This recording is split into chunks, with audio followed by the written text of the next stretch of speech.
that we have, interviewed. And I get it. He has a track record that you can lean on and say, hey, he's done this, X, Y, and Z. Right? Like he got a track record. He's been in the position before, he's been in DC before. That's cool. But we've been preaching this entire time, man, that we're tired of it. Have we not been preaching about wanting to get a young up and coming hot shot, somebody that got a scheme and a vision, to modernize the Dallas Cowboys? We can't really have it both ways. You either gonna have, I'm trying to see what that is. That knock? I don't know. Yeah, that knock. That's my fiance is in the kitchen cooking. She's ready to. Okay. I'm sorry. I thought somebody was breaking in. Hey, Henny said, "Don't disturb." Like, what is that? Y'all was good. I had to make sure everything was fine. I bet. Yeah, you Gucci. But nah, I'm just saying we can't have it both ways. You know what I'm saying? We either want a retread, somebody that done failed and that fit the Jerry Jones model, or we want a young up and coming hot shot. Like you a hot shot and you're a prodigy, that probably means you ain't got an opportunity yet. You know what I'm saying? So like, of course they're not going to have all these skins on the wall and shit at the NFL level. You're either going to have the dude that coached long enough to get fired somewhere, or you're going to have the guy that has done so much good at the position he's in that deserves a shot, at a high level of coaching. And we just can't have it both ways. So right. Jonathan Gannon is the Jerry Jones type. He's failed. He's a flat out fucking failure. Like nothing was good about Jonathan Gannon in Arizona. Like he came in to make Arizona a better team, and they were worse by the time that he left. Nobody misses Jonathan Gannon in Arizona except for Clayton Adams, Dick Enes.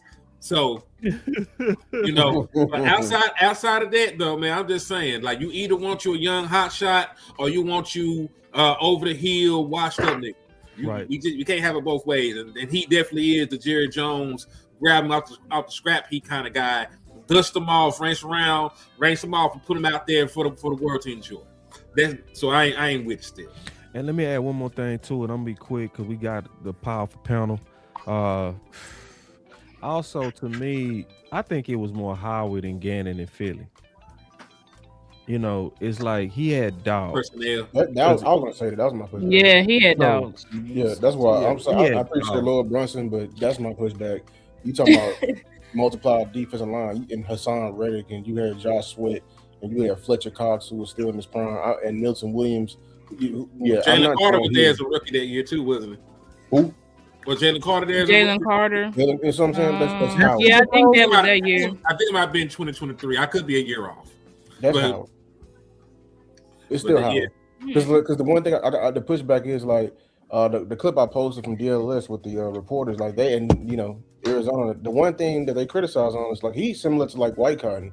He loved to do that rotation of D line more, so we actually would see less of Quentin Williams. No, I'm sorry, and I appreciate what he did, with Jonathan Gannon, and pubbing him and everything like that. But we don't need a front seven multiplier. And if I did want one, I want Jim Schwartz. I don't want you. I don't. I want somebody who succeeded. You didn't succeed, and I'm not sure the other guy got an all-world player in what's the name of 9-5, but.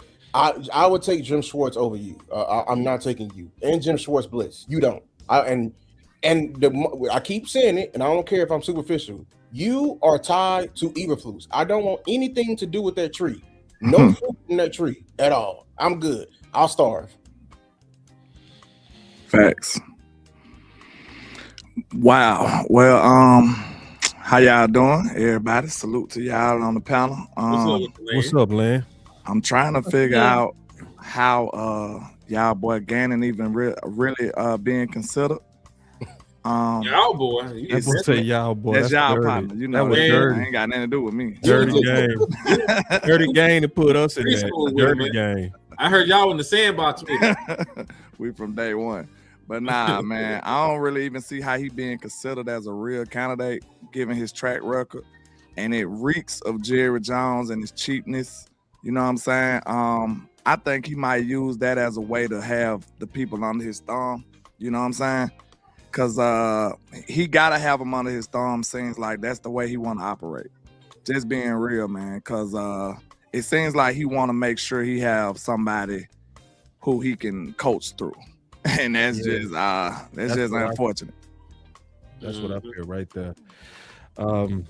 Star, we ain't heard from you. Yeah, it's still hell no. No Jonathan Gannon, hell no. Jonathan Gannon. And I have heard the arguments, like, you know, he led the league in sacks, and his scheme is not exactly like Eberflus because he does disguise more. But when you go through the history, especially that David Howe article, shout out to David Howe. When you go through that article, it's like, yeah, he may disguise more, but the same thing that we criticize Eberflus about is the same criticisms against him. You don't adjust, right? You don't make adjustments, in-game adjustments, don't blitz. Then on top of that, it's like your exact philosophy, and that's what nobody's talking about. Like his philosophy, the HITS philosophy, which stands for something takeaways and something like that, is Eberflus's philosophy that he taught at Indy and then carried to the Bears and then carried to the Dallas Cowboys. So when you talk about, yes, he has some Zimmer influence through the disguise, I'm assuming. But when you talk about overall, who is he basing his philosophy? If he's gonna, it's like, I see him as like Shoddy and Pete Carroll.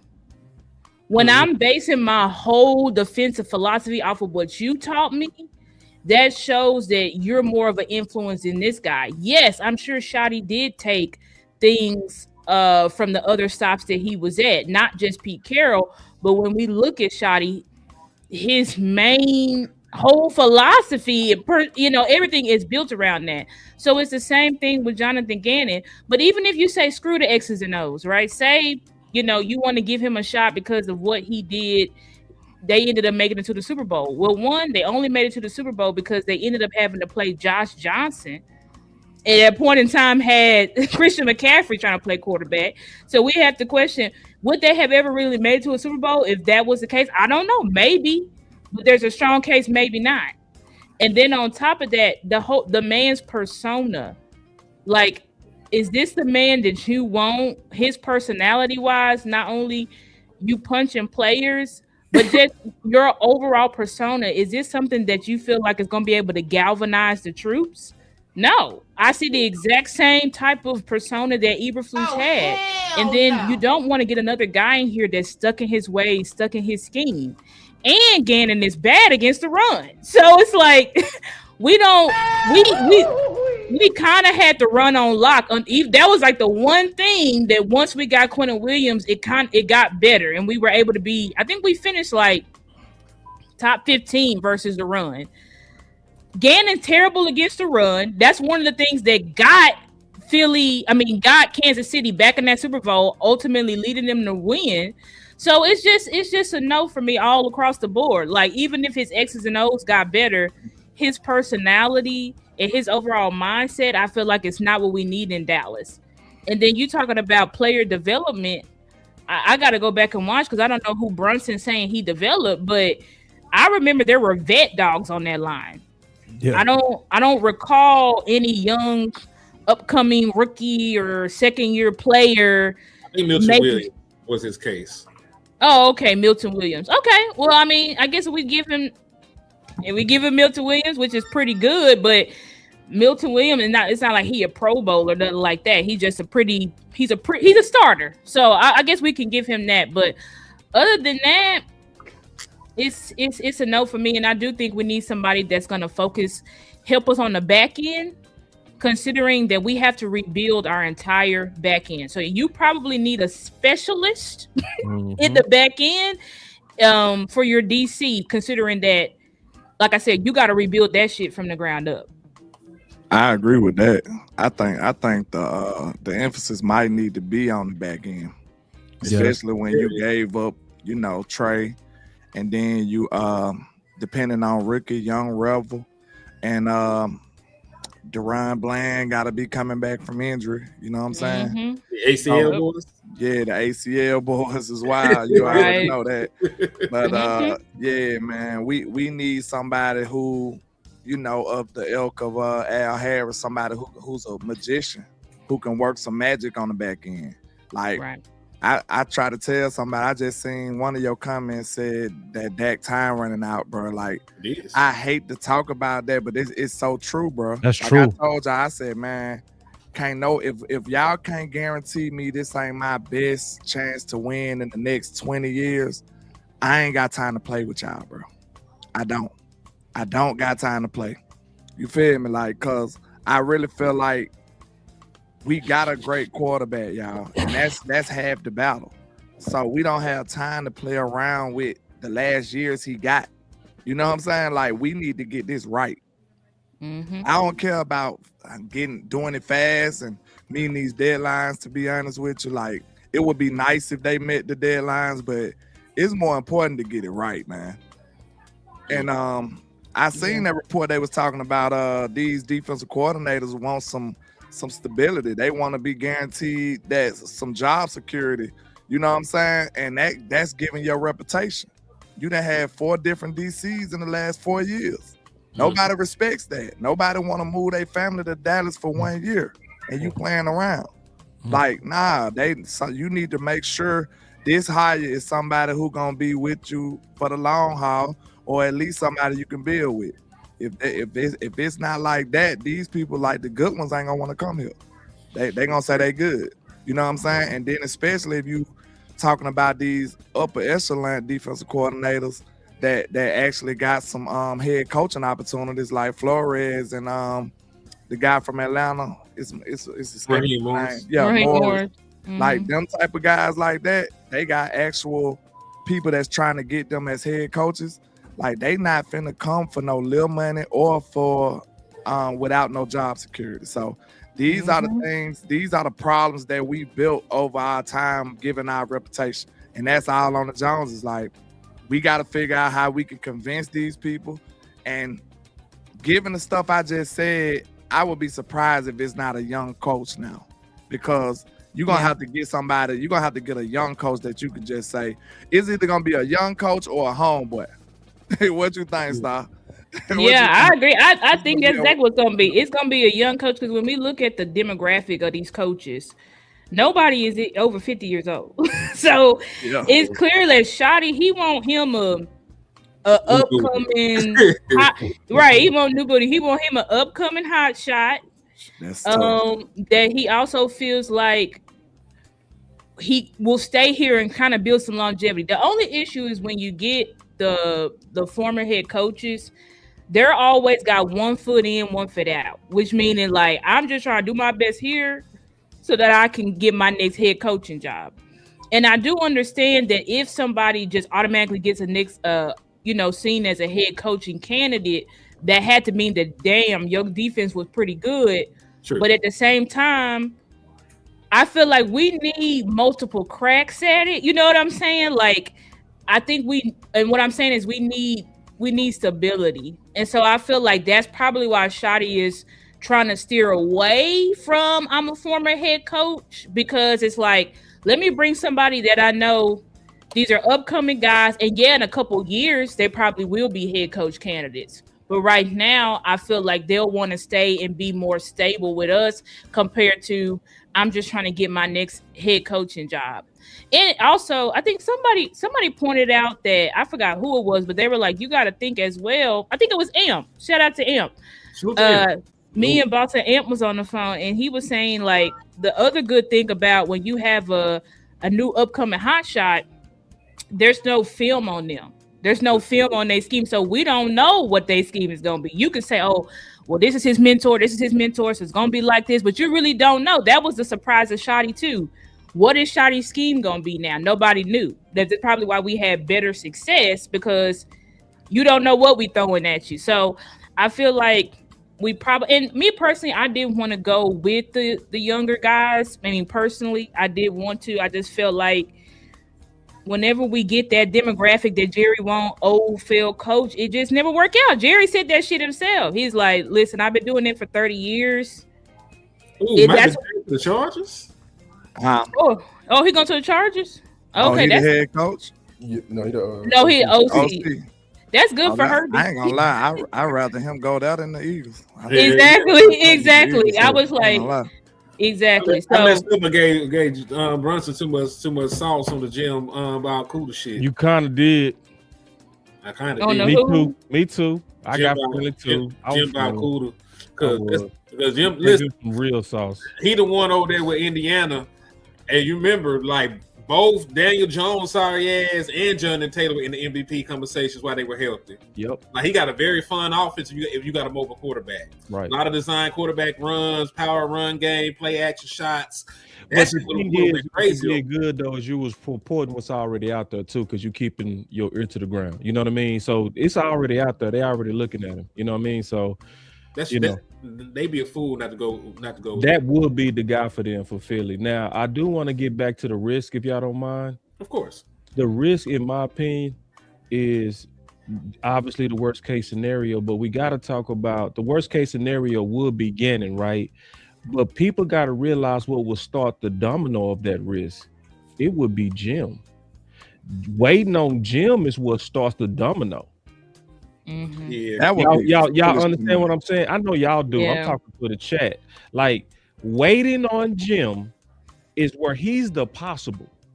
That's what people got to understand. You can like him, and I like him. I like the fact that Sean Payton promoted him so fast. That told me everything, because Sean Payton is a no nonsense, no favorites, no good old boss. He'll start an undrafted free agent over a first rounder. He's done it. Yep. He's done it. So you could tell it's purely about performance with Sean Payton. You know what I mean? So the fact that he promoted him, anybody got reasonable sense go say it's something to him. But you can want that. You can want him so, but he's the possible in spades. He's the bird in the bush, y'all. And if you keep waiting on that bird in the bush, you're gonna mess around and miss everybody. Facts. Let me just tell you, if you talk about how long you would have to wait, the answer is Monday. I think so too. Right, because they said you can still interview. They could interview Jim, even if they make the Super Bowl. They could interview him still. It's gonna be during the bye week. So, I thought you were talking about it because they were gonna lose. Oh no, regardless, they win or lose. They win or lose. So you down? You saying like, are you?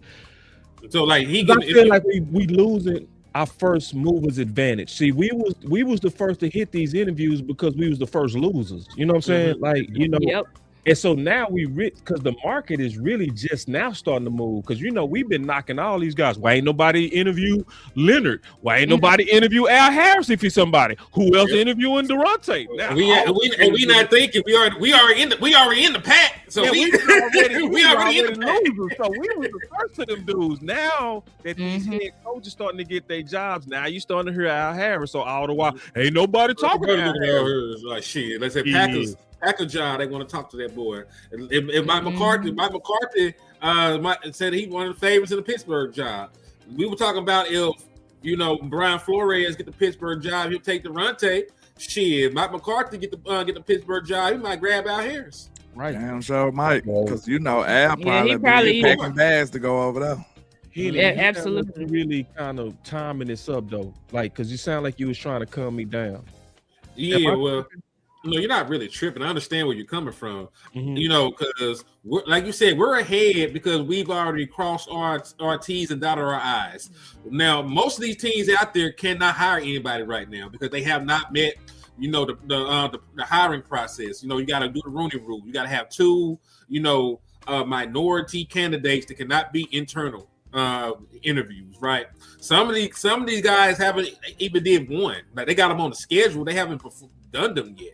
So, like, the Giants could not hire Durante Jones right now if they wanted to, because he would be the only black man that they talk to yet. They still have to find another brother that they want to holler at. You know what I'm saying? The Packers can. The Packers got multiple. Yeah, they got multiple guys on there, but they haven't done the interviews yet. So just because you got them on the schedule, don't mean that you can hire people. So we've already gotten to the point we can hire a nigga right now. They can't. So that's why you still have the advantage. So now when it gets to the point where, hey, they declare the running rule, they can hire people, then you start worrying. Yeah, and they headed to an in-face interview. Is that required though? The right. Yes, the running rule is required. No, it's required. I mean, I don't know, because I'm just saying, like the Giants. Some people will they interviewed what's the name, Harbaugh, and that was it. No, that wasn't just it. They had other interviews before Harbaugh. They have to do the running rule. Like it could be, long as it's a minority. You don't got to be black. But long as it's a minority. I think some of these interviews though, Lou, they just keep under wraps. You know what I'm saying? Like, yeah, we did it, but they don't really publicize it or make it like a big deal. The coaches that they won't, that's when you see the social media team. We interviewed him today. You know what I'm saying? Because they like, this is one of our top candidates. But the rest of them, or they told them locally, and you know, we interviewed him. It, like local New York probably know, but we didn't know. We don't know. Yeah. Right. Oh, but they also I'm just assuming because I didn't hear any other interviews with New York either.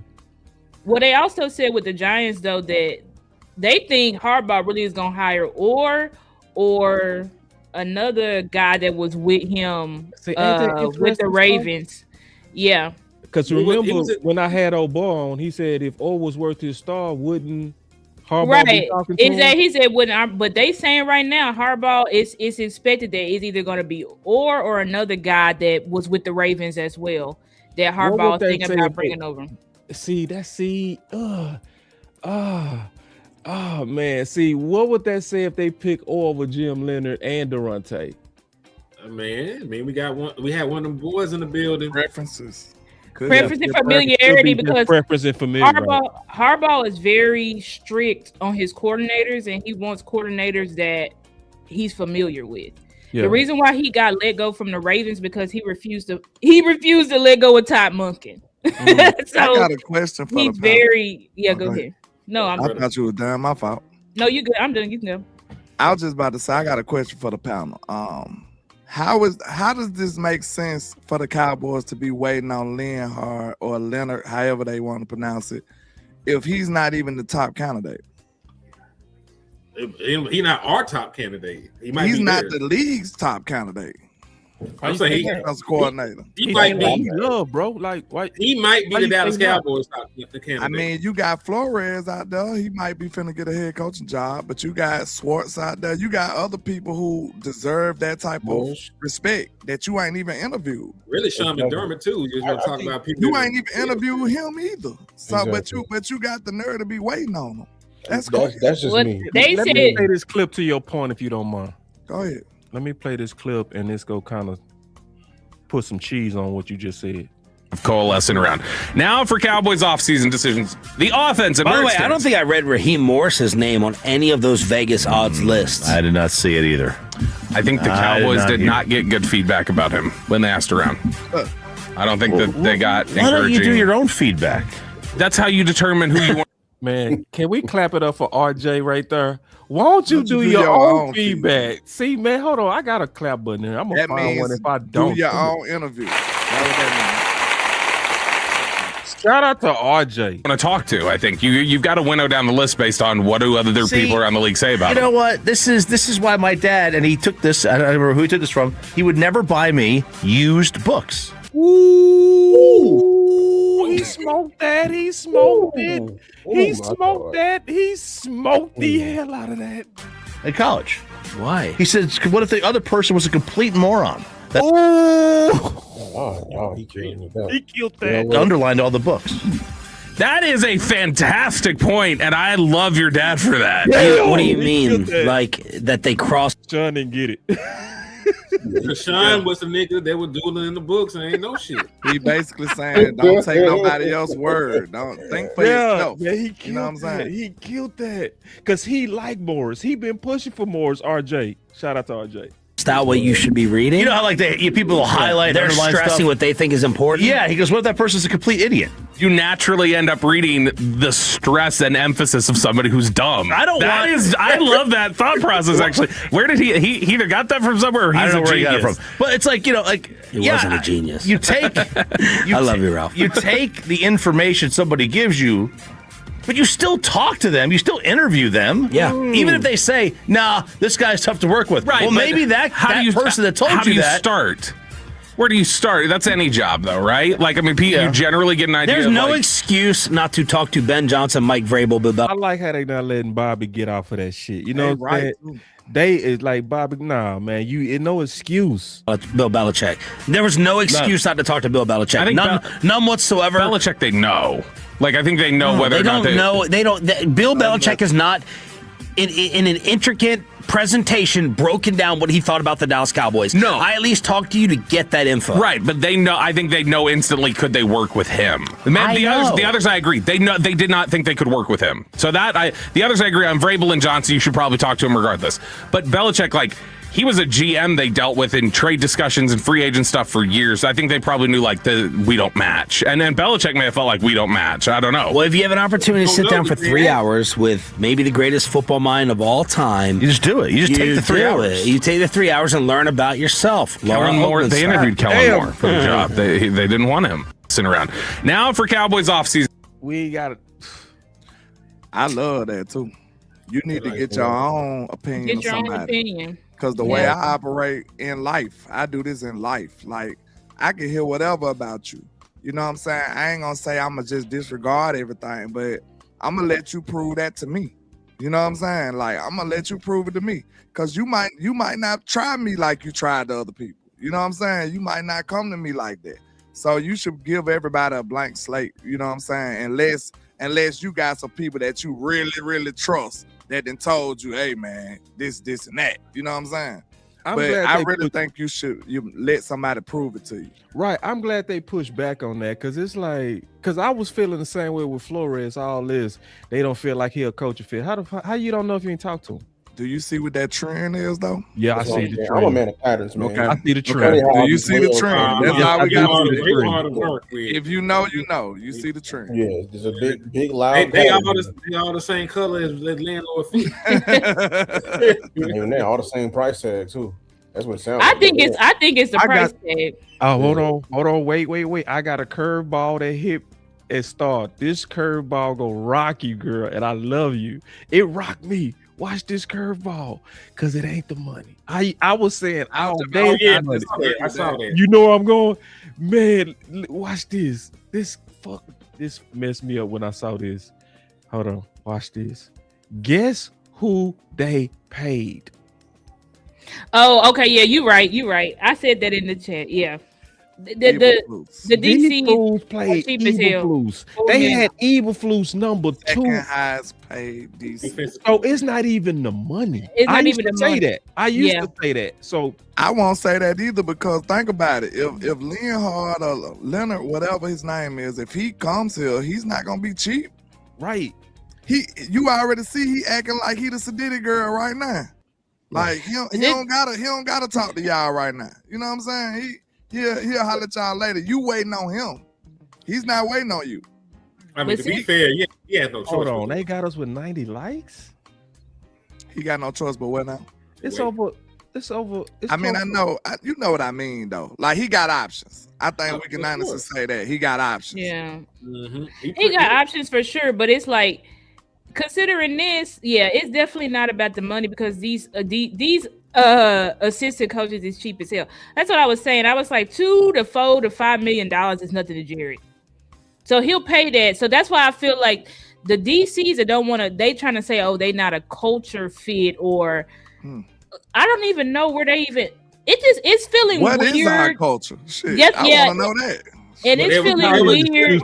We heard something. It's culture. It's like Al Harris. What they say with Al Harris?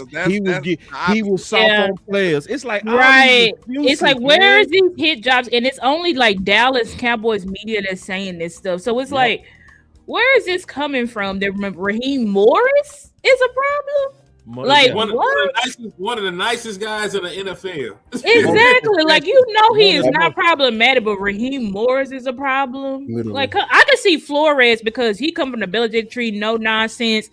He was right about all that shit. So I could see that, but Raheem Morris, like that's whatever they represent is the opposite of what the Cowboys want, and it don't even. You know how used to be like people be like you remember like gangbanging days or whatever. They be like, what set you claim? Then they'll try to figure out what set you is before they say like whatever you is, they that. That's whatever they represent, bro. That's the opposite, the antithesis of what the Cowboys want. Cause it don't make sense to me, bro. Like y'all don't. This the problem right here. The problem is they don't even want an interview. Right. Like you can say all the stuff you want, like, okay, not a culture fit. How you know all of this information without an interview?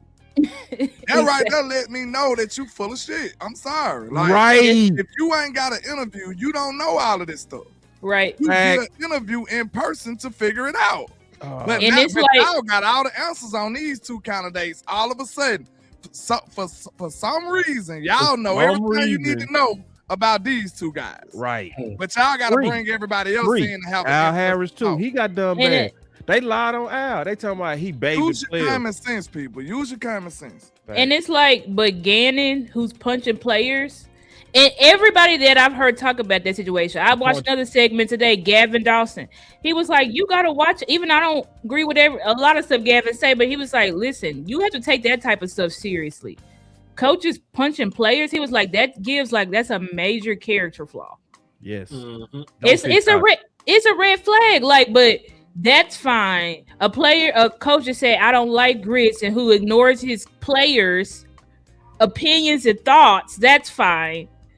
But a established coach in the NFL who's won Super Bowls, some of them multiple Super Bowls, as DCs or as other assistant coaches, you don't even want to give an interview.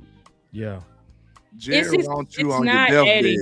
He wants you on your deathbed. It's not adding up. Your career hanging on to a thread. That's what he wants. He either wants you on deathbed or inexperienced. Like, that's why they clinging to Leonhard.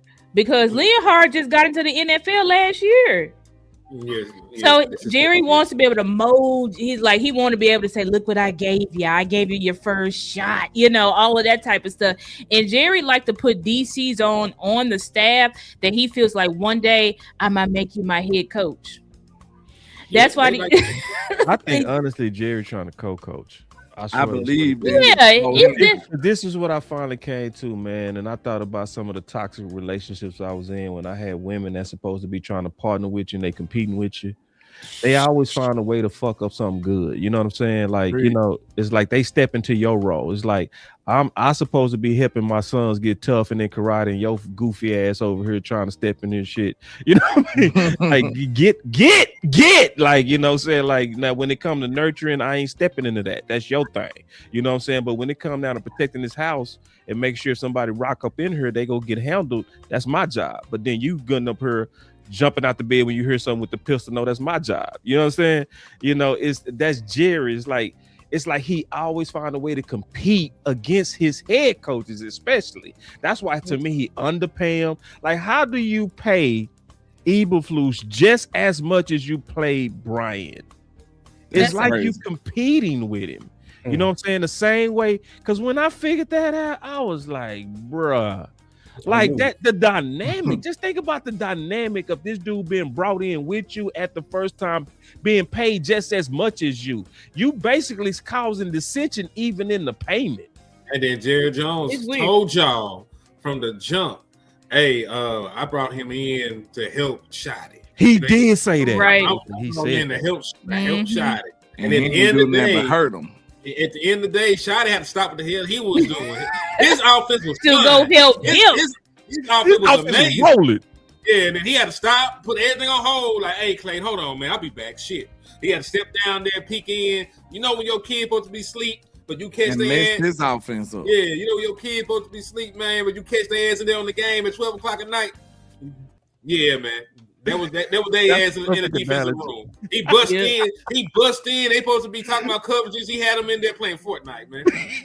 I was just about to say, I swear I was just about to say a Fortnite analogy. You know how they gotta pick you up when you almost dead? They gotta revive you. That's what Jerry want to do to all his coaches. He got to revive them. That's what he do. Like, he think he the lifeline. He said it was a rehab. Yeah, the Cowboys rehab, man. And he just described it to us too. Like, why, bro? Why? To me, that screams like smartest guy in the room syndrome. Like, why you feel like I trusted him when nobody else trusted him? Like, why you feel like you gotta prove that all the time? To me, that just screams some insecurity, man. Insecure. Yeah. It's like you paid. It's like you paid to be a coach instead of working your way up. Right. You bought it so you can push your influence down. Right. He living vicariously. What that word is? Yeah, he living with his word. What that word is, man? Vicariously. Yeah, he living vicariously through these coaches, and it's just the fact that he did the same thing with Mike McCarthy and Dan Quinn. Yep. You was basically paying them the same amount of money. Then that's against each other. And he does that shit on purpose. One, because it creates controversy, clicks, and views. But two, because he wants it that way. Like, he wants everybody, and that's what's preventing like that true symbiotic relationship or true we aligned from the top down, because Jerry likes to have things in place that create dissension. Mm-hmm. And it's like, how we gonna win a Super Bowl when you trying to make it to where your head coach gotta look over his shoulder like, okay, this guy's trying to take my job. You know what I'm saying? Like, how I'm supposed to coach like that? Like, shout out to Andrew though. How you know he co-coaching because he was a. Go ahead. I'm sorry. You getting super chat? You're finna be real quick. No, I just wanted to touch on a point she made. Okay. She was like, "What's the sell point of being a defensive coordinator for the Cowboys?" Think about that. Like, we acting like we got this desirable ass job when really we need a savior. Exactly. Think about that. We need a savior as defensive coordinator, but we acting like we just got this. We can just hire anybody. We can hire anybody. To be honest with you, this is a job I wouldn't take. So would just being I real, wouldn't. I would not take this job. I would not. It was landlord, hot defensive coordinator candidate. I wouldn't pick this job, especially if I was a first-year coach, because guess what? The likelihood of you failing is very high. Just being honest. Exactly. Because guess what? You got to fix everything from scratch. Why would I do that? I would go somewhere with some of these pillars in place already. Like, that make more sense. That make more sense. Why would I go to a team that only got Quinn Williams and half of Overshawn? Half of Overshawn. Quinn Williams, half of Overshawn. Quinn Williams, half of Overshawn, and the ACL boys. Why your whole secondary is hurt. I gotta do this for landlord. Goddamn, Monk Flash off, set it off. Damn. You said it all. Bro, let's think about this as if you was the candidate. We acting like we got this desirable job. What the hell is we doing, bro? Y'all need to be committing to somebody. That was yes, Lord. Because this is a full. Yeah, go ahead, Lou. That's my problem with them. We over here moving like this shit pissing me off. Like, they ain't moving. Like we them ones or something. That shit we got the worst defense in the league. Like, this is a full project. When you say you want to come coach here, it's like, that's why you need the best teachers possible. This is why we saying bring Durante in here. We need somebody that we know can coach lesser talent and get them to play up, get them to play at an elite level. Because right now, with what you got, like, you need a lot of player development. And yeah, we're going to add some pieces through the draft. Maybe they'll add a free agent or whatever. I'm sure they always put filler free agent. So I'm sure they'll add some people. But this is a job where this is hard work. This is why you can't afford to hire somebody like Gannon. Ooh. You got to build from the ground up. You cannot afford Gannon. The only success we saw from him when he had a loaded team and roster. You can't afford to have somebody like here. It's like there's no track record of player development. There's no track record of Super Bowls. Like, it made more sense to hire Matt Eberflus because he had skins on the wall. He had trophies that he could say, this is my player. I developed him. I made him. Like, we have nothing for Gannon besides Milton Williams. Like, no, sir. No, sir. Like, we need somebody who can actually develop our talent. Because I feel like we didn't develop our talent under Dan Quinn. Like, I feel like we never, all of these players that we draft, all of these drafts that we had, like, these players, I feel like, to be honest, our players developed the most under Zimmer. And he was here 1 year. That's what I'm saying. I like, wouldn't agree with that wholeheartedly. With what? We develop players? Hey, just real quick, I do want to get us on the Zoom. I do want to get us back because that's in the past. I don't mean to cut that point because I know y'all gonna fight over that. I don't want to get caught in a fight. I want us as much as possible. Let's look back at these candidates, okay? And I want to ask a question. All right, then I'll answer. Christian Parker, is he really the one? I like him. I like him a lot. Okay. Okay. I'm gonna say this. I told you when we came in, you can't have it both ways, bro. You either want a young up and coming guy that got all the potential in the world, or you want a retread. You know, it just is what it is. Like some of these guys, like Zach Orr, like when you think about how Zach Orr went from just being a position coach, you know, to being defensive coordinator. Same thing with D'Amico Ryan. D'Amico Ryan had never called plays. He was just in the league a couple years before he became a positional coach, and then became a defensive coordinator, and now he's a head coach. Never called a single play before in his life. Is okay, because see, all right. And cool. I'm gonna ask another question. Because we see I now we say this right here though for y'all, boss. Like for a Christian, for everybody. Okay, yeah. Listen, for the young bucks. This is we gotta remember that this is not just a coach that we selected. This is somebody who you gotta believe in to actually build his defense as well. True. Like so it ain't like he's stepping in and just say, okay, I just gotta coach these guys my scheme. Nah, he gotta help you build his defense too. Remember that. So this is the issue that I have with Christian Parker, to where I honestly, and I'm gonna say this, like once I kind of looked at Durante, it made me relook at everybody else and see you ain't checked the box he did. You see what I'm saying? So when I was listening to Durante, he talked about the fact that and this is just true. This is just true. And I can say this on the defensive side, when you are a person that played in the back end, you don't know the fronts. Correct. You got to learn the fronts. When you somebody that was in the fronts, played in the fronts, coached in the fronts, you don't know the nuances of the back. You see what I'm saying? Mm-hmm. So what I don't think our fans are really looking at and really trying to look into close enough is he ready to schematically attack from the fronts? I love you on the back end, but we talking about D coordinator now. So let's say that we start getting ran on down our throats, or you go be a deer in headlights. You see what I'm saying? Because now you in unfamiliar territory. I know you young and up and coming, but that sounds like uncooked chicken to me.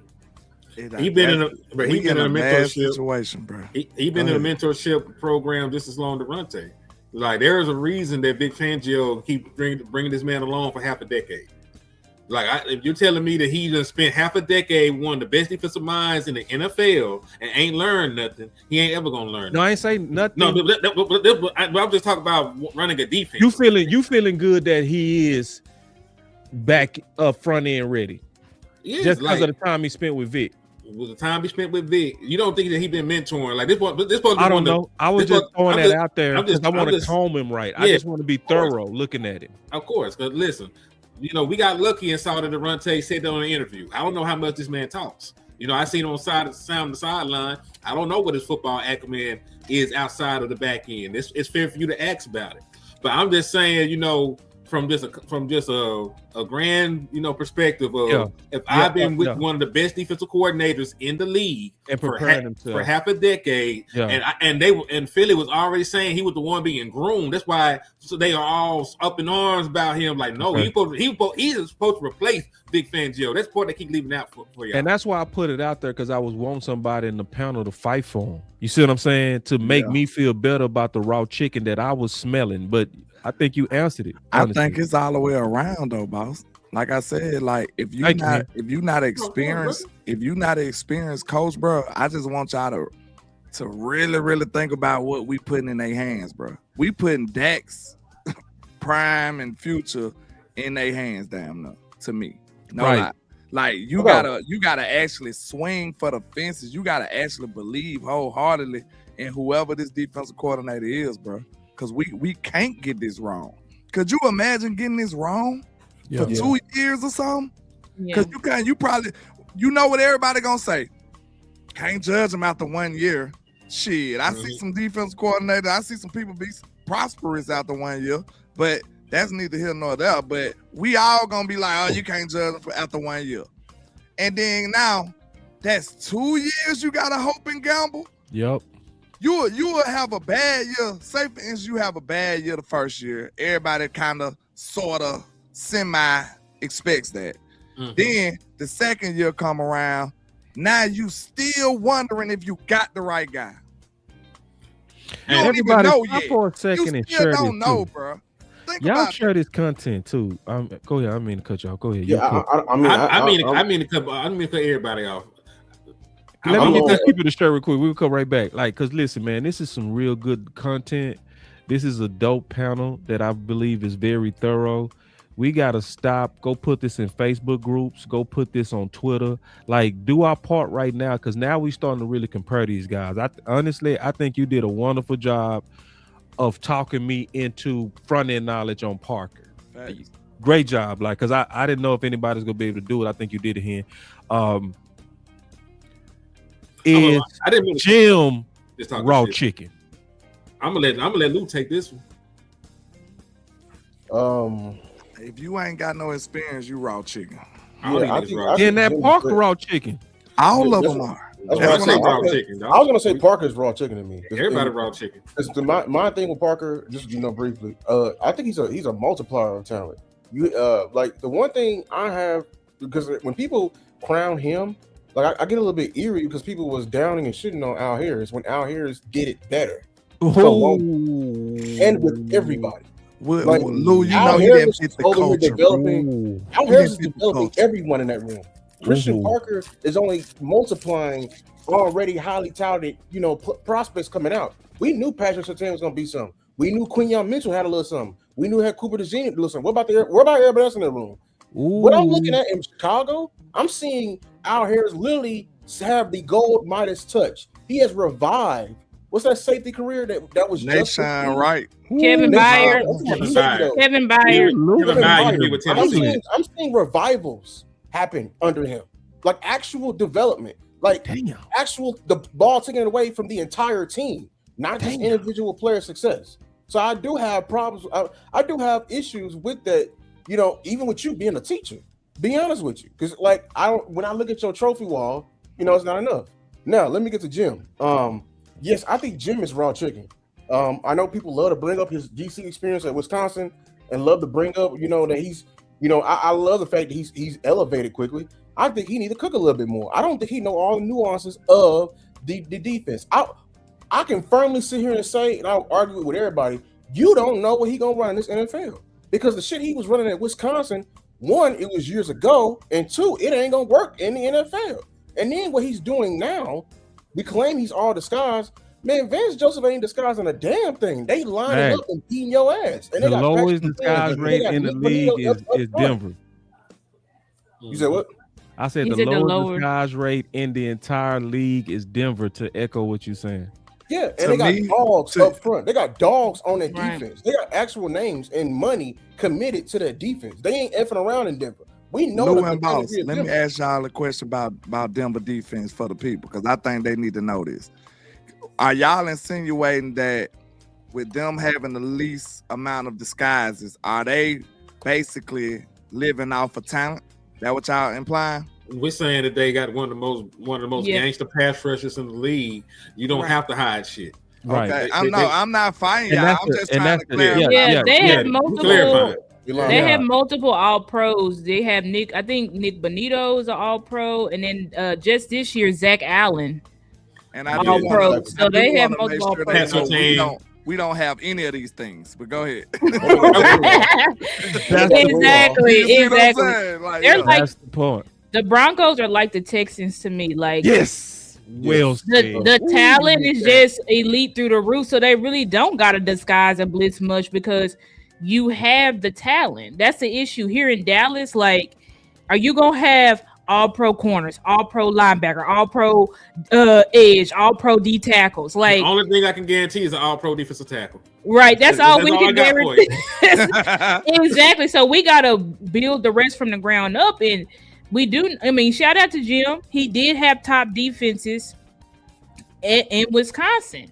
But it's like, well, what is the context of that? Who was he going against? Like, we don't know. It's just like Kellen Moore. He was amazing. He's still the most winningest coach. I mean, player. Right. But it's like, but look at what they was doing. Look at who they was playing. You understand what I'm saying? So I think we just have to add context. And when I speak about, I said Christian, I like Christian, and I'm gonna take him over Gannon any day, absolutely. But I didn't, even considering everything, I still could not put Christian in my top 7 candidates because one is like he haven't called plays in no level. Like, even if you call plays in high school, it's like you still call plays. Like, you ain't called plays at no level. Your stint in the NFL has been under one guy pretty much your whole time. And then on top of that, as Lou said, your development was already of guys who were projected to be top talent.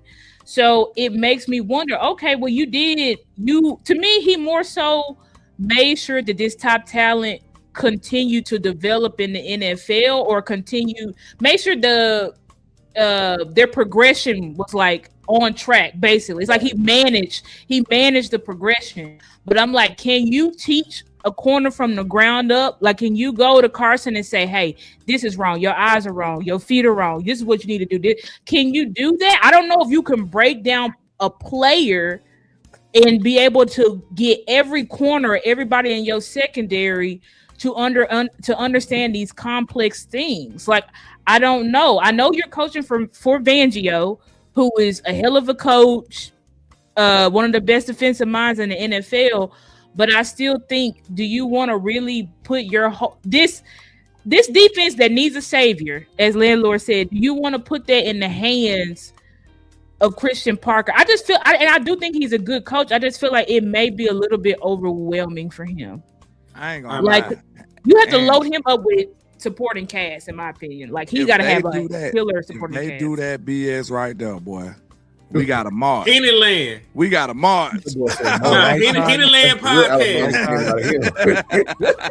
Landlord know what I'm talking about. Henny made me feel better about the timing. He made me feel better about the time, and I think we still ahead. I was starting to panic a little bit, being honest. You only gotta wait, because listen, I know it don't seem like it, but it's already the 20th of January. This is how the year be going by so fast. The first month of the year is almost over with. You can interview this motherfucker as soon as the 26th. So you can interview him Monday if you want to interview him Monday. That could be the plan, though, to be honest with y'all, bro. They could come that white cotton on my life, bro. Because think about it. They send up. No, of course I don't want it to be. I'm just saying. That could be the plan. What if they coming with this BS? Like, they waiting on Lynn hard, all this crazy shit. Running out the clock. And running out the clock. White cotton ain't guaranteed to be there no more. That is one thing, because Robert Saleh might pick him. Because Robert Saleh said he's going to call plays. Does that sound like one of these young up and coming guys want to go over there and his dad gonna call plays when they need to make a name for their damn selves? So why not grab somebody that I already been with, that rock with me? I can give you some bread and you can stay the fuck out my way and let me call these plays. We forget another thing. That don't call plays high too, though. Okay. What did y'all think about Josina? Look at Clayton Adams, goddamn. What did y'all think about Josina Anderson's post where she said it looked like the Cowboys may add in some more candidaits? Because I'm like, how long we got for the senior ball, bro? Because I ain't gonna lie, I ain't mad at her. Yeah, when is senior ball? I sent it to you in the whatchamacallit, man. In 2 weeks. Oh, okay. Tripping, bro. My bad. In 2 weeks. When is the Senior Bowl's in 2 weeks? I was just about to say, I ain't mad at it. Is it from Josina? Had a good search, bro. Oh yeah, you right. At a certain point, you need to go and get your guy because you got stuff to do. Exactly. You know what I'm saying? You got is this it? Yeah. Next up, Eagles passing game coordinator, defensive back coach Christian Parker interviews Wednesday. My understanding, what she said, is the Cowboys process will also consider the current coaching market as well for a fit, with new additions to the carousel after the latest firings. Sound like hey, remember I talked about it. And listen, we haven't even talked about no college people. Like, NCAA is over with. Like, if they wanted to go talk to the top college guys, like, hey, Star, you like Matt Patricia. I sure do. He my number one. That's what I said. Give him a call. Like, what are y'all doing? So, and it's like, so I was just gonna say, like, there's Matt Patricia. You know, there's Wink Martindale down there. Yeah, Wink. There's the defensive coordinators from Miami and Indiana. Yeah, who had two of the top defenses in the league. Now listen, there's nothing different from you know, like if you wanted to talk about guys like that, or Sean McDermott, who just got fired, who he called the defense for the Buffalo Bills the last 3 years. So it's not like he's out of practice. So like there are other names that they could at least call and ask them, you know, what their favorite color is. Right. They gotta commit, man. And I just feel like they could be more. That's the only thing. Like the Dallas Cowboys, like, yeah, I know everybody. Well, they interviewed 9 people. I'm like, yeah, but there's still plenty of other people they really could interview that they haven't even talked to, haven't even given a call. So that's why it's like you really don't have to necessarily rush it. But it's like if you're not gonna interview nobody else, you need to rush it. But if you're really like, no, I still got other qualified candidates that I want to interview, then I do feel like you do have time. But if it's between these 4 candidates, like they keep putting out, it's between Leonhard, Durante, Christian Parker, or Gannon, then yeah, you need to make the decision now. I mean, between them, let's be honest, like I want to be fair, you know, but Durante on paper is probably the best candidate out of the people that we've talked to. You know, and he's very melanated, so that scares me. I know the Dallas Cowboys. We ain't had. No, they ain't said shit about him, man. It's just now starting to be noise about him, which it's starting to pick up, which is disgusting. It's disgusting because listen, bro, you can't even halfway start looking at Durante and don't figure out real quick he the best one. He the best one. Yeah. Like I'm trying to leave my bias out of it because I already have a bias toward Durante because I like him. But you know, I'm trying to be fair to Christian Parker. I'm trying to be fair to Jim Leonhard and let them finish the process. But I feel like Durante probably the one because he checks all the boxes for me personally. You know, he's been in the Big Brother program for a prolonged period of time with Brian Flores. You know, he has defensive coaching background, you know, dating back to LSU when he was with the DC over there. DC called plays for a year, you know. And when you talk about the coaching tree, like, why would you not want to get, a piece of fruit from Brian Flores' coaching tree? And it's one of the most exotic, aggressive defenses in National Football League. Exactly. That's it right there. And listen, if you don't like Brian Flores, man, he's tough to work with. All right, but hell, this is Brian Flores Jr. Right. You know what I'm saying? This is little brother right here. Go get the little brother if you scared of big brother. Little brother, you know, they got different daddies. You know, little brother talk proper and wear collar shirts. You know, he got some good hair. Yeah, big brother from the trap. You know what I'm saying? He got six baby mamas and 6 charges. So, you know. I need to fight somebody because everybody's scared to fight me. Like, ain't nobody gonna fight me on Durante. Like, I need somebody to fight on this. Nobody gonna fight over what's right. You know what I'm saying? Right, we're not gonna. No, we did exactly. Yeah, we like Durante. I sense that landlord got some fight in him, man. I still got that Jerry mixtape dropping, that Cases and Baby Mamas coming soon. my thing is though, is he raw chicken? Yes. If he has never called plays or never been a DC in the league, he's raw. Yes. That's just the actual definition. He's raw. But like I said, the thing that people got to realize is you got to be so sold on the guy. Hell no. You got to be so sold on the guy. I don't think he raw either. How you gonna be raw? You ain't be raw if you never done it before. He has. I think he has.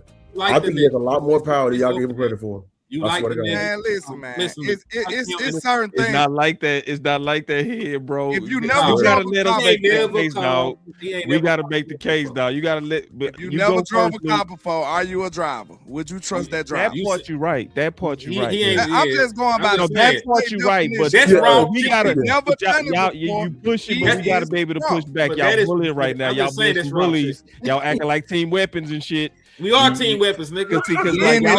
We walked in here with the choppers. I ain't getting no replies, choppers, man. No, you know what I'm saying? This is team weaponish kind of behavior, dog. This is we know how we do. I see how y'all do, bro. Y'all know. Go ahead, brother. Go ahead, make your case. I do want to hear it. Go ahead. All right, so no, you go, Luke, go, and then I go. You go ahead and go for dramatic call. Go ahead, go for it. Luke big time. Okay, so he not raw chicken, big time, man. This is why he not like he raw chicken, but he the closest to cook. I say it like that, where we meet in the middle. I'm gonna leave you alone with that. Listen, we say he's the most qualified. You act like he's okay. So yeah, because we like him. All right, yeah. Because he raw. Because I got to go with what you said. You never done it in the league. You never said it in official team. That's the definition of raw. Yeah. That part, yeah. But he the closest to cook, to where like he that raw chicken that where you can actually eat. You know. Hold on, we all done that, right? No, absolutely not. Absolutely not. No, you done that. You make some chicken. Boss talking about the one that been on the grill for a little bit. You just had it on there for a little bit. Looking at me like you disgusted. Listen, start. I'm looking at that sounded very. Start. Don't tell me you ain't never had some chicken on the grill, right? And then looked at it and say, it's not quite right, but you took a little piece off of it. You gotta test it. You gotta test it out. Okay, right. I see what you're saying. It's hot enough. It's hot enough. And I get what you're saying. But I think he the closest to cook by a mile, man. Like, this is my thing. I'm just saying, you gotta go. Hold on, Lou. You said I was gonna cook. You want to cook? Oh, and I want y'all to go though. I just want to. I want to get the details on it, bro. Okay, I want y'all to cook. I want y'all to cook, but I just want to set the table real quick. Yeah. Y'all gotta be willing to bet your life almost on this. Man, I will bet I will bet both my nuts and two of my pinkies, homie. Yikes. I believe you. I bet my nuts you on with, I put all my nuts on what I'm saying on this. Go nuts crazy. Put your nuts on the line. I put my whole balls on this, bro. I'm out. Ain't nobody touching him, bro. Believe it or not, you could probably do some research on this. That's where testimony come from. Testifying. Your balls used to be on the line back in them put my balls on days, this, bro. You know what I'm saying? Hey, your lineage on the line. Man, put my fingers on this and my toes on this. Cause see, listen, bro. I was listening at first. It's just like a draft, right? We've all done this where we looking at a draft pick, and I did this with Ted. Like Ted, I was like, bro, I gotta see that 40, bro, because but then I start getting more and more. I was like, I ain't got no more questions. I had sent you like his game speed. Yeah, his game speed. I was like, I've seen enough. It was like 20 miles. It was like over 20 miles per hour. Yeah. It was when you saw the game speed elite with Ted, and then he actually ran official 42, and he was looking good. Like he looked built. Great. I was like, hey, bro, he checked my boxes. That's how I am with Durante. When I first came into this, I was like, is he soft-spoken? Then I start watching him. No, he not. He only professional in interviews. Then I start saying, what about his front end? And then I start hearing about his front end knowledge and how he was fully explaining it. And what nobody else said that he got down is protections. Mm-hmm. It's protections, And then it's like, bro, and then the love of the game, he still ain't got kids. He still ain't got kids, bro. Like he's somebody that live, breathe, die football. The fact that like Lou told me like this and it made sense. He said, because I was like, bro, don't even come to Dallas because we ain't gonna take care of him, bro. So he said, nah, not with him. He said he the type that's gonna build his way back up, bro. He wired like that, bro. Like anybody that's willing to sleep in the cold in Chicago over the love of this game, I'm not doubting that man. I'm putting both my nuts, 10 of my toes on it, my fingers, and I'm gonna cut my head off if this dude not the fucking man. I honestly feel like he won't, like one of his motivations will be to never go back where he come from. Dog. You know what I'm saying? That's one of the I'm with you on that. Too dope, bro. Like when I love football and I cheered up listening to this man, bro. Like I cheered up listening to this man sleeping on his desk with a bursted pipe in UCLA. that basically he was coaching his guys on a GA salary, bro, getting $1,000 a month to be at UCLA. His players was living better than him. His players was going to apartments in cars on NIL deals. They ain't had NIL deals, you know what I mean? They was living dope. And they didn't know the whole time his coach was sleeping upstairs. And so when they would come in thinking, hey, we going to practice, they didn't know he was just coming downstairs from his home. His home was the facility. And people like that ain't finna mess over no opportunity. You ain't finna mess up nobody. See, Jerry Jones and Jerry Jones, and when they won Super Bowls, they was like that. They were sleeping in the office. It's two things that's in that equation that let you know you can trust him. One is he come from a background like that, and then two is for him to be at the level he's at, because he done already climbed up the ranks to be a defensive coordinator candidate. See what I'm saying? Yeah. So that shows you he done worked his way up already. Yeah. And then on top of that, you can trust that he's not trying to go backwards. No. If anything, a person that's been through the stuff that he's been through and built of the material that he built of, you probably just got to worry about how long you can have him. Like he gonna probably be a defensive coordinator probably 2 years at max. 2 to 3 years, and then he gone. And then, bro, I listened to what happened at LSU. Boys better go really look at LSU. Boys ain't looking at no damn LSU. I did. Fucking lie. Not you. I'm talking about these other cats who be looking at it on numbers. You are, boy, stop the cap. Because this dude had 8 starters go down, bro. 8 starters go down. And then they asked him, they said, why wasn't you blitzing on the front end? They said, we had a dope front end, man. We was going to beat them boys on the back end. But this what he did. When he lost all them dudes, he started blitzing them boys. His defense statistically started playing better with 8 starters out. He had 8 grits. I'm glad you I think they beat Bama.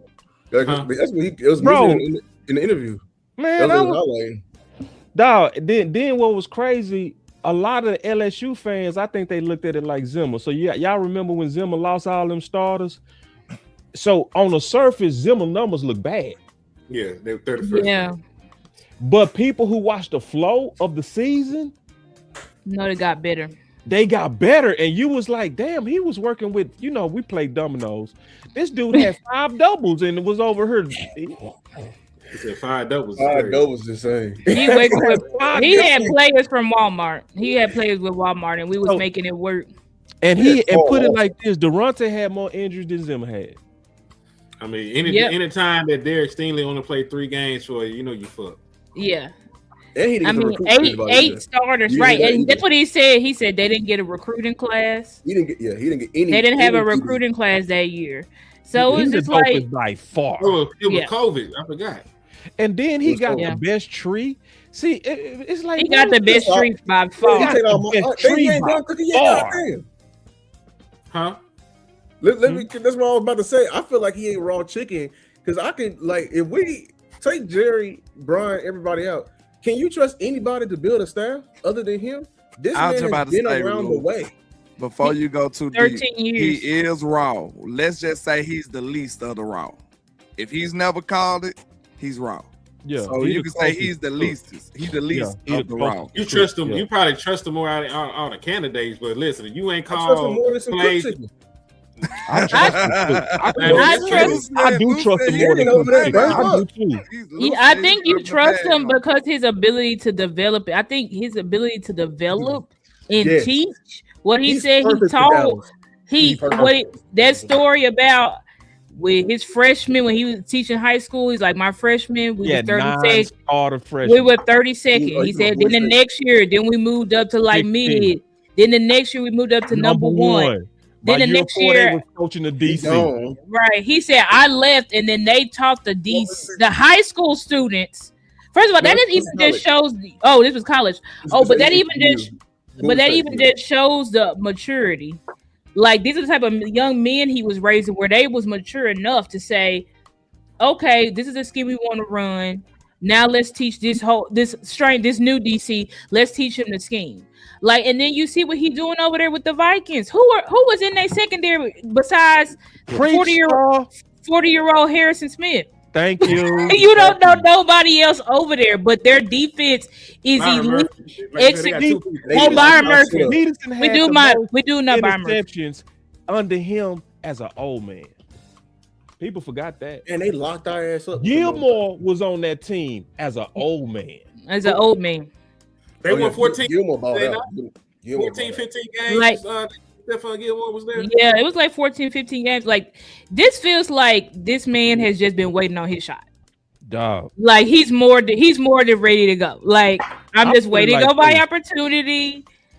You better not wait on no Jim. Baby, fuck, we waiting on Jim. Fuck Jim. Get not over Durante. And we no. said not over Durante. No, it don't make sense if he's not the best candidate. Why you waiting on him? I was gonna say, if it's between these guys, go ahead and hire him and stop playing the game. Jim ain't gonna have no stores sleeping in the cold. Shut your damn mouth, Jim. It is about the perception of the Dallas Cowboys who are making the hire. We can sit here and campaign for Durante as much as we want, but they want to finish the hiring process. I think it's BS. That's BS though. I ain't buying it because I seen y'all. I do not believe Jim Leonard is that guy.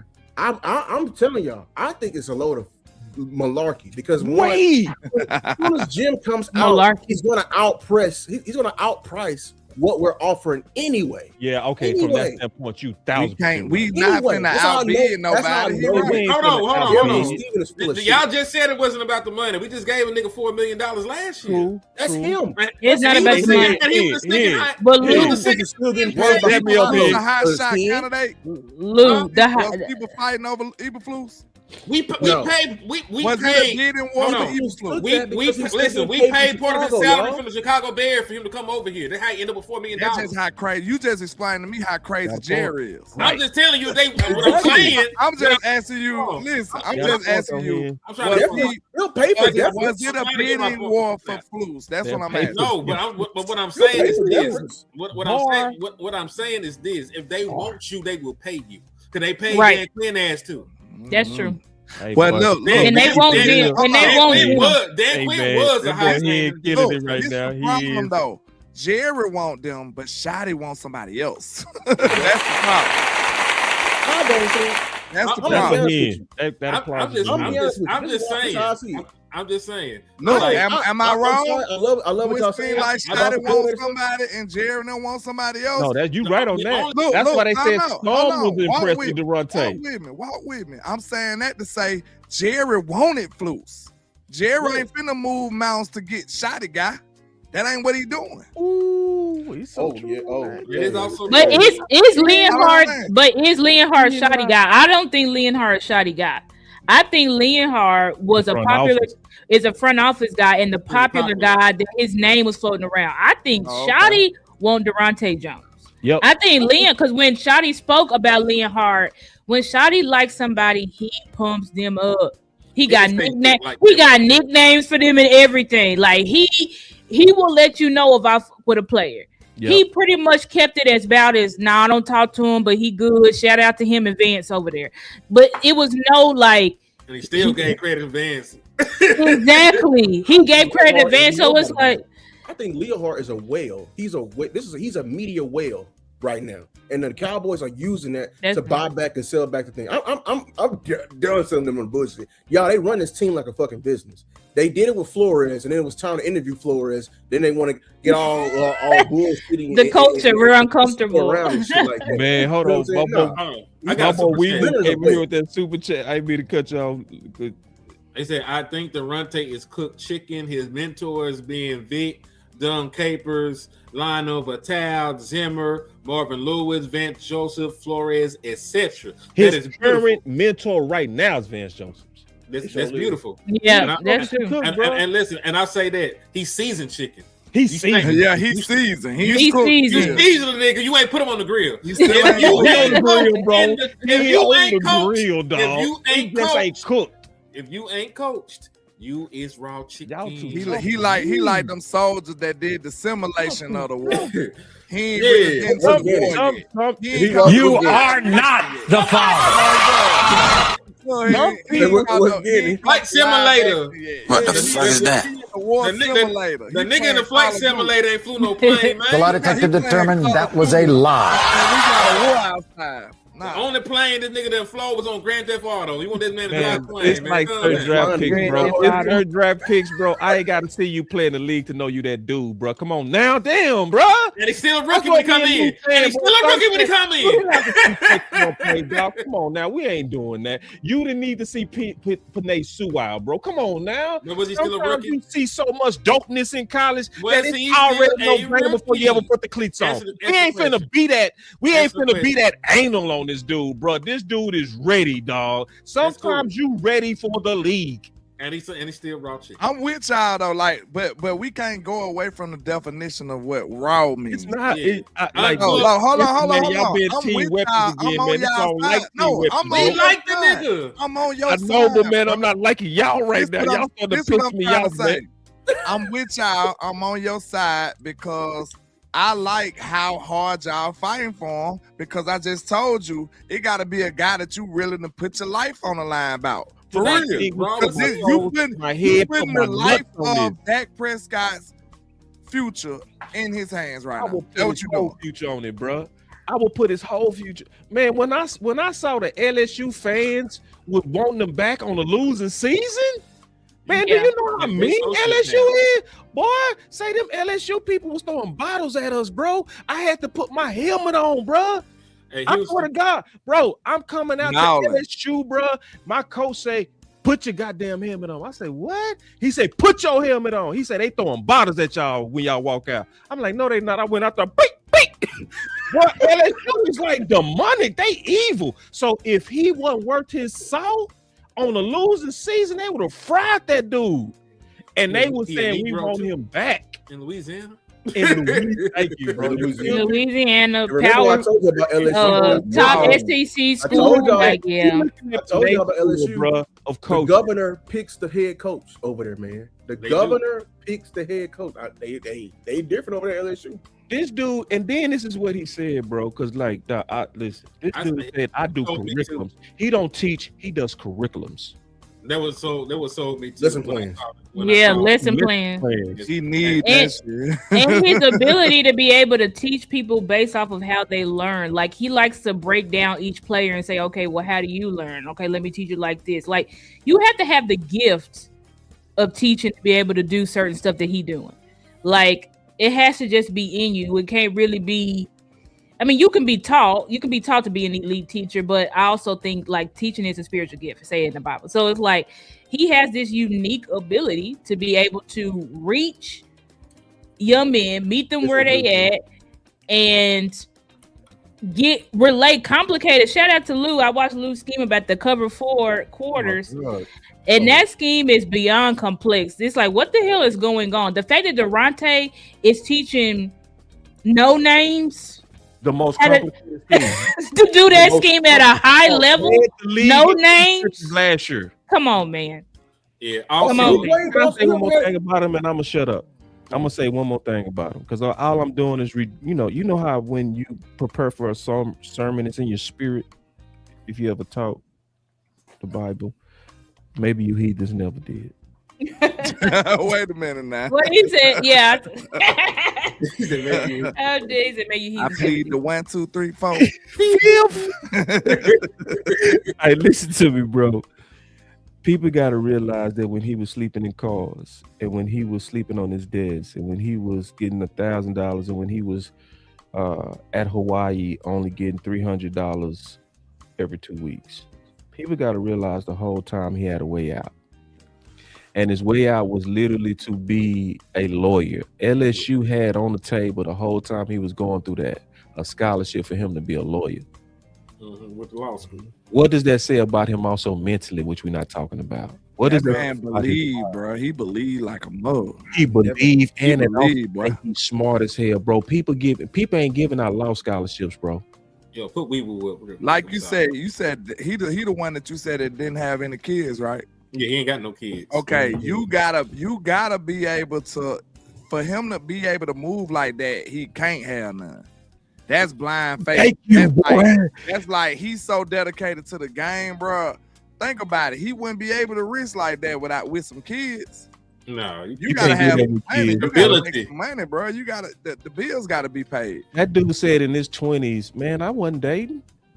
Bro, let me read. All of us that did in our 20s, man. What we like in the 20s, man? We walking around like this all day, bro. You know what I'm saying? The wind blow the wrong way. Man, the wind blow the wrong way. Man, that hole in the wall looking good to me, man. You know what I'm saying? Like, hold on, real quick. Weeble said his players taught the defense to the next coordinator. How dope. Also, I got something better for you than raw chicken for the nigga, because he raw. But sushi ready to eat, so he could be sushi. He raw, but he's still ready to go. He edible. He raw edible. I think that's perfect. Edible. That shit is crazy. Y'all know. Listen, I made this. Everything in Paul's working. I can't make no analogies no more. I know we talking in I said that before you. I'm just. We know. Bro, even you know how crazy. Even taking his nigga them. Yeah. Pause. Pause. Extra pause. Fuck it. You just said it. Never mind. I'm gonna tell you after the show. I called it. This ain't as bad as the other one, though. Ain't as bad as the other one. Hey, we do it live. How this go come to an end, fellas? Talking about the search. The DC. I'm gonna say this, and I'm gonna have to depart from my good people in Cowboy Nation, man. You want the optimistic land, or you want give me both normal land? I'm gonna give you both too, since I like how you phrase that. All right, normal land, which is common sense and logic. I would say the way we operate, and if we sitting up here waiting on one candidate who hasn't even committed to us, I don't see this working out in our favor. Just being real to y'all, I just don't see it. Because guess what? While we waiting on Leonard, do that means Durante gotta wait on us? Do that means, you know what I'm saying, or gotta wait on us? Do that mean the other candidates gotta wait on us? Absolutely not. Guess what? These people got families, they got bills, and they got stuff to do. And some of those things I just named don't incorporate waiting on the Dallas Cowboys to make a decision. They gonna have to be very, very much so committing to one of these players. I mean, one of these coaches. They gotta commit, and that's just the bottom line, man. They can't wait around on one guy who ain't even committed to them. So if they operate in that way, I just don't see it. What's so the good now, one? optimistic land. Optimistic. I'm gonna do just what you did. This is dope. I love you know what I'm saying? Boy, this is dope. If I do it in optimistic way, I'll say this. They get a little inkling that Leonhard might not be their guy. He might not come around. They might just want to move with a little more sense of urgency. And they just signed Durante. Boom. They just signed him. They just say, hey, you are our guy. We evaluated our candidates. You know what I'm saying? We did our due diligence, and now we ready to offer you the job, sir. You know what I'm saying? So it's going to have to be one of those. Hopefully, we able to just commit to one of the guys that we actually got respect for, opposed to going up committing to a guy like Gannon or somebody, one of their homeboys. We zero tolerance on homeboys right now, because the state of the Dallas Cowboys, the state of Dak Prescott relies upon whoever this defensive coordinator is. And it's too urgent to play around. So we got to commit, and we got to get this shit right. What's happening big time? Big time. Move the big time, man. I'll go ahead and go, man. I got to get up out of here, though, man. Salute to all y'all. I appreciate y'all for rocking, man. Salute. I got to go next after Henny. And I'm gonna tap in with y'all, man. Appreciate you too, boss. Indeed. All right. Indeed. Yeah, man. I'm just go ahead and get mine and dip, man. The Dallas Cowboys can't mess this up, man. Like this is the end of the Dak Prescott era. If we do not compete and win a championship within the next 2 to 3 years, we would have wasted about 20 odd years of all-pro quarterback play between Tony Romo and Dak Prescott. And you cannot guarantee me another 10 or 15 for the next guy that we bring in here to be the quarterback. You just can't. So we got to get this right. So optimistically, You know, even if some of these don't go the way that we think. Let's say that Jim gets away. Let's say that Durante gets away, right? There are still other options out there that you can bring in that are better than what we currently have. I would take Sean McDermott over Jonathan Gannon right now, based on what me and Boss have done from the macro. You know, when we looked at from the bigger picture, his defense is one of the better ones in the skies across the league. They're top 5. They're right up there with Seattle. And, you know, their one weakness, you know, in the interior against the run, you got one of the best defensive tackles in the National Football League. So, like, I wouldn't mind kicking the tires on that. We got guys like Matt Patricia. We got guys like Wink Martindale. You know, we got some guys that you can retread from the college level. You got some young up-and-coming guys from at the college level, like I said, like Miami's defensive coordinator or Indiana defensive coordinator. It would not be the end of the world, but, you know, is that what I wanted? You know what I'm saying? Realistically, though, they might do the I made you approach, and they might elevate an Aaron White Cotton. You know, and that's scary because I don't even like him as a defensive line coach. So, like, I'm just being real. Like, you ain't did a good enough job with your front to be talking about getting no promotion from me. But either way, what I will say is this: regardless of who the Dallas Cowboys hire as a DC, if they do not make real investments on the defensive side of the ball, including free agency, maybe some trades and draft capital, this defense is still going to be bad next year. You need it. You need pieces right now. You need better players. I feel like you need at least one new player at each valuable spot on the defense, man. You probably need another edge. You probably need another corner. You might need 2 new safeties, depending on what happened with Malik Hooker, because Donovan Wilson is already a free agent. I don't believe that they'll bring him back. So you could have 2 new starting safeties next year. You could have a brand new nickel next year. You probably gonna have a new edge, and, you know, just based on the writing on the wall, you probably have a new starting middle linebacker, because I think that they cut Jack Sanborn and save a little bit of bread. So you're gonna have to figure out how to build this defense and coach that shit up. You know, so this shit ain't gonna be just no easy fix. Just plug and play with the guy you bring in. So make sure that we keep pushing for everything that's right and holy. Because, God, we have to rebuke all the bullshit. We got to rebuke Jonathan Gannon. You know, we got to rebuke Aaron White Cotton, and we got to rebuke Jerry Jones. You know what I'm saying? Amen. Amen. We got a pastor in here, so I need big time just to pray over us right now, man. How you gonna say God and cousin? The Lord knows my heart. The Lord knows his heart. That's right. Oh my God. That was real though. All right, Hen Dog, good one. All right, appreciate y'all, man. Yeah, let me go. I agree with Landlord and Henny. Like, we cannot afford to mess this up. Y'all see, I got on my Dak shirt today. My favorite player, present and past. And I'm hoping that Dak will stay here longer than the next 2 years, but it's not guaranteed. And I firmly believe if we do not get to a Super Bowl in these next couple of years, Dak is gone. And I think it's going to be mutual. I think Dak is going to say it's just not working out. And I think front offices, they never want to pay nobody. So they definitely not going to want to pay. So I think that we need to do our best to maximize this window, which is why you've got to get this decision right. You cannot afford to have somebody like Jonathan Gannon, where you already know there's nothing tangible, Jerry, that you can sell us with Jonathan Gannon. Nobody is buying into, but he made it to the Super Bowl. Yeah, and he the reason why they lost that Super Bowl. Like, we're not dumb. Look at context, Jerry. Like, we're not dumb. You cannot sell it. It's going viral on Twitter. No Jonathan Gannon. They know we do not want Jonathan Gannon. That's why, and now it's picking up. Brian Brown is talking about it. Vach talking about it. Zach Wilcher, Gavin Dahl. Everybody's talking about no Jonathan Gannon. I'm sorry, Jerry. No. So what I feel that I don't, because of the resounding no, it will not be Jonathan Gannon. Right. I think worst case scenario is it would be a White Cotton promotion. Yep. I think that's the worst case. If we get wiped out of our top candidates, they're not going to put Gannon there because it's just like Kellen Moore. We all saying hell no. It would be too much blowback from the fans for them to do that, and you can't sell him. Yeah, you so can't sell him. So they're gonna try to but they can sell White Cotton.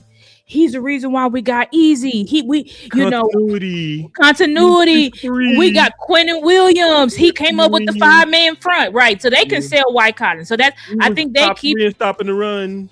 Exactly. So they're gonna exactly. They got White Cotton in their back pocket as their dark horse if they don't get who they want. But I definitely don't think at this point, because now all the local media, everybody's talking about it. It's not gonna be Jonathan Gannon. But I think best case scenario, once we wrap up this interview with Christian Parker, we make our decision. I'm hoping that if Shotty, I believe firmly that Durante Jones is Shotty pick. So hopefully Shotty wins this battle and we have it announced that Durante Jones will be and I do believe it will be Durante Jones, but maybe that's just me being optimistic, and probably so. But I do think at the end of the day, Shotty, he's won every battle, and I just think that he's going to refuse to yield. I feel like he refused to yield on Booker. He refused to yield on Pickens. Now, because he's not yielding, is 2026 a pivotal year for Shotty? Yes, I do. And that's why I think Shotty's going to fight to the nail, because he knows everything is going to be riding on this year. But anyway, we got to get the pick right.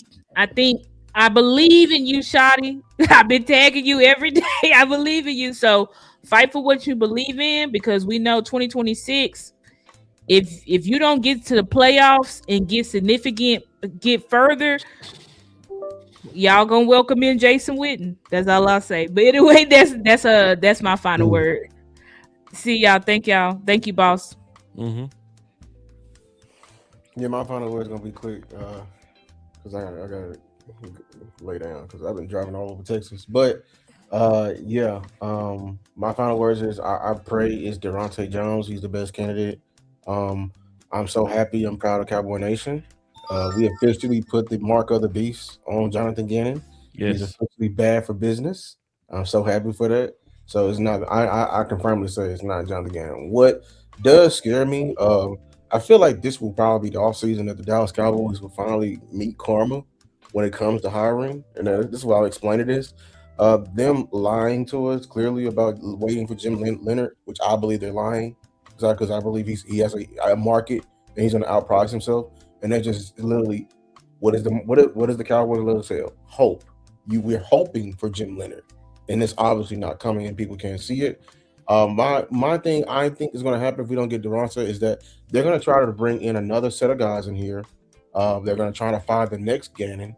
I feel like what can happen and how we can fix karma is that no one comes here, and we're forced to get like a very low of the totem pole higher because of the fertile grounds we have, the seeds we are planted. We're going to finally sow them in terms of us not being genuine up front and paying Shotty the low contract. Where I feel like the market of coaches is going to leave us by, just like how Eberflus got left behind in terms of the league. I think this will be all season that the Cowboys front office will get left behind in terms of the league, just off paying, like I know they jumped at it and paid Eberflus $4 million. I don't think they're going to outbid the Giants, who just paid their their head coach $20 million, who is working with a big budget.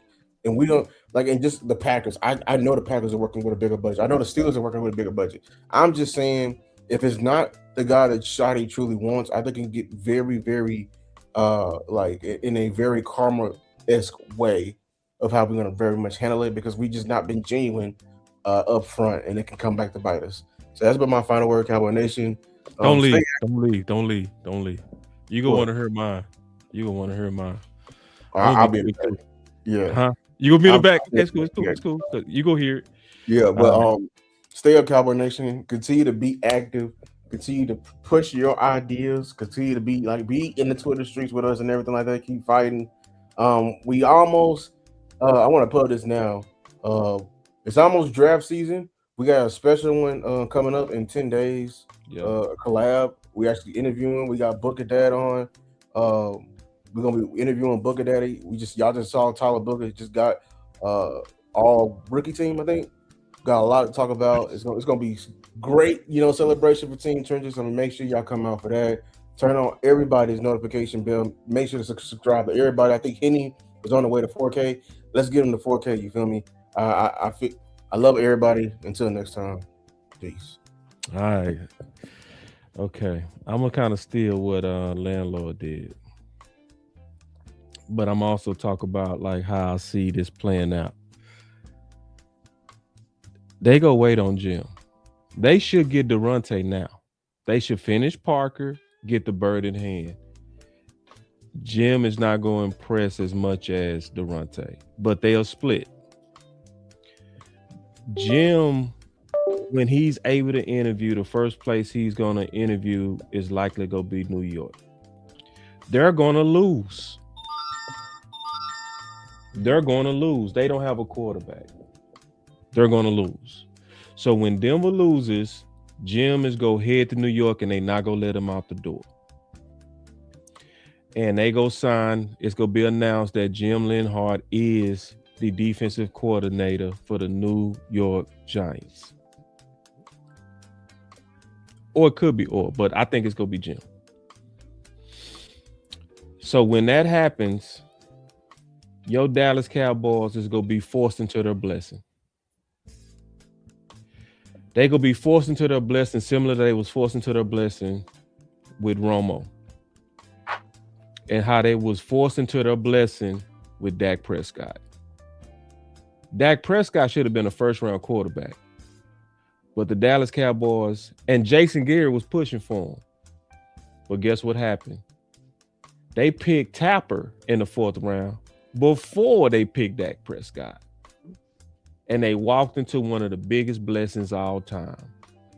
They generated year one under Dak Prescott $250 million in publicity and exposure. They are beyond rich because of the times of Dak Prescott. That's when Brian Schottenheimer is going to get his guy, Durante. You're going to see a full about face from everybody that's been ignoring him. And everything that we've been showing, then people go start catching up and talking about.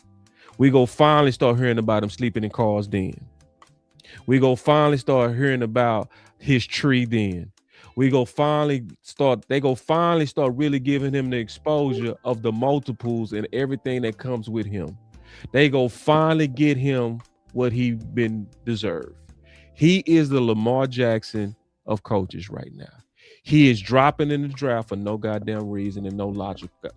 Forgive me for saying goddamn. I didn't mean to use the guy's name. He's dropping for no reason. He's not being covered for no reason. And we still go get him.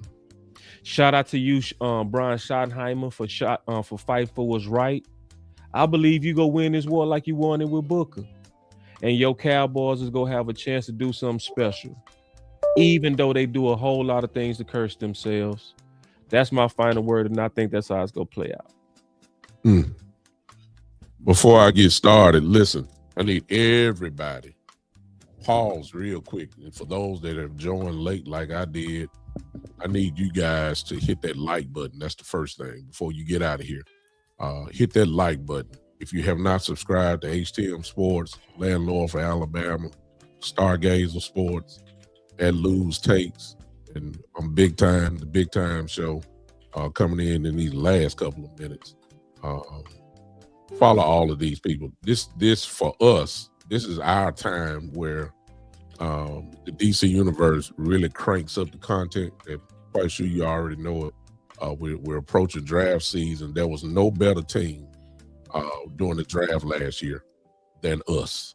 I challenge anybody with the combined efforts, and there's many more names that I could call out that we were all a part of. I'm quite sure we're going to do it again this year. Follow all of us. If you don't like one, it's kind of like Baskin Robbins. You're going to find your flavor. Just join, just follow everybody. One ain't cooking one day, the other one will. So just join us. As far as this discussion goes, I really wanted to join in on when they were having fun about Durante. But I'm kind of an order type guy. I come from the Army. I was in the Army for 8 years. structure, on protocol, step by step. You don't skip any rungs on the ladder. Based off of that, this is what I believe, y'all. Listen to me. We got the East-West Shrine game that's getting ready to happen next week. We got the Senior Bowl that's getting ready to happen right after that. I don't want, this is me, you may want differently, this is me.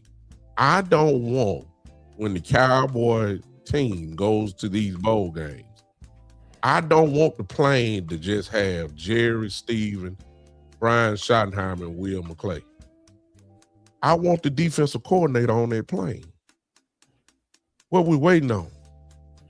I don't want to hear what Jerry, Steven, and Will McClay like as players, because whatever they like, the new coordinator may not like. I need my coordinator. If we're gonna go down there as a staff, let's have a full staff. I'm just a guy of order. I'm sorry. That it makes sense to me. It just makes perfect sense. So I don't need the eye of Steven and Jerry taking over. And they don't look. I don't need no accountant. I don't need no 81, 82-year-old man evaluating my talent. I need somebody that knows what they want for their system to go there. Now, that's the first thing. Second thing is, if this was a math equation, Durante Jones is greater than Mr. Leonard. Mr. Leonard's name has been pulled up, not trying to say he can't coach. I'm not trying to say that he's not good. But what I am trying to say is, just because you don't think, if you're looking at something, call it as it is. Don't call it what you want it to be in order to knock down one guy to try to elevate your guy. And I got a feeling Starr was right. I believe whoever said that was Henny or whoever, I believe Leonard is the choice of Jerry and Steven. But I believe more Steven than Jerry. But I believe Mr. Jones, Durante, is the choice of Brian Schottenheimer. My question is, why do we always have to have Jerry and Steven insert they one coach on the staff for years? That's not order. The head coach coming in, let him pick his own choices. You pick Eberflus, it failed. Schottenheimer picked Jones and the offensive coordinator, the O-line coach, Riley. He picked all those guys. Guess what? You had the number one offense. Common sense tell you that this guy knows coaching talent. Schottenheimer I'm talking about. Let him cook. While y'all just sit at the table and wait for the meal to come. I'm talking about Jerry and Steven. See the problem, the time has come. It's been too many years now. They need to switch positions. They want to stay in the kitchen when they should just be sitting at the table. You in the house. But you need to sit in the kitchen now. Let this young guy coach. We didn't know nothing about the offensive coordinator. We didn't know nothing about the offensive line coach. They never coached together. Schottenheimer has an eye. It worked. It don't go no higher than number one.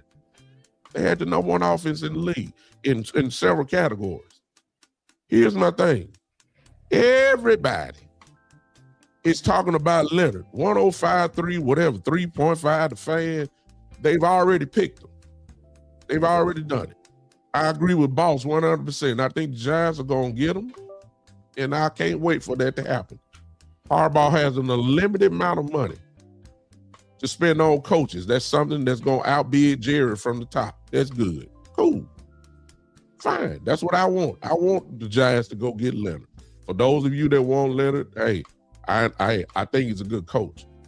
Here's the thing, about Leonard and Jones, and nobody has said to me, Boss, and all of you that are watching.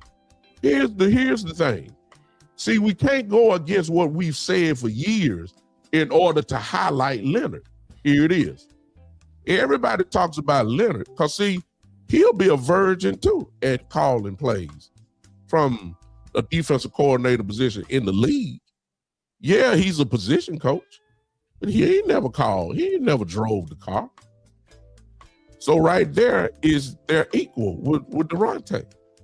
Everybody act like Leonard. Well, he was a defensive coordinator at Wisconsin. He was. But excuse me, Wisconsin didn't go nowhere in the Big Ten. That was Ohio State and Michigan.